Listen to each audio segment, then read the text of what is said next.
Hey everyone, it's Jill Celeste here with this week's Loud Woman message, and let's talk about not knowing something.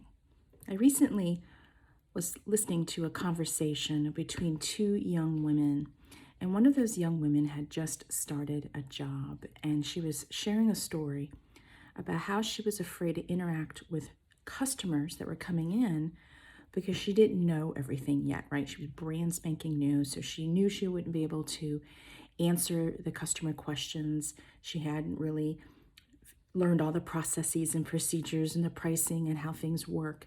And so she would avoid that customer interaction, which was a vital part of her job.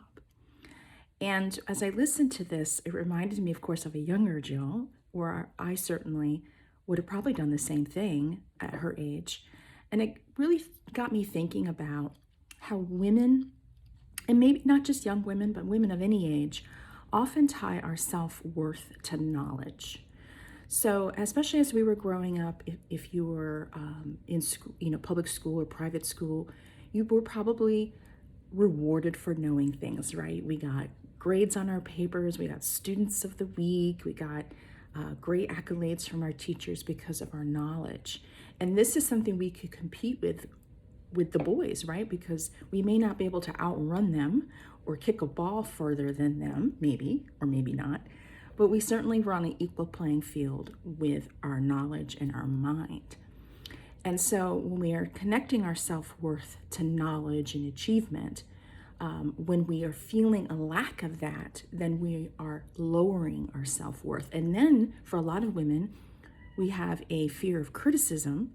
So you tie that in, so I don't know something, someone's going to criticize me for it, and we start to avoid those situations where we have to publicly admit that we don't know things. But I want to change that because there's nothing wrong with not knowing something, especially in a situation where you're new or you're learning something, but even in a situation where maybe you feel more tenured or seasoned. So there's nothing wrong with saying, I don't know. And I think the more we say that and give ourselves self-acceptance around not knowing something, the better we will feel about not knowing something. And of course, you can always follow that up with, let's go find out, or I'll research this, and keep a level of curiosity so that you acquire that knowledge, the thing you don't know, so that when someone asks you in the future, well, guess what? You will know because you have researched it or sought the answer out.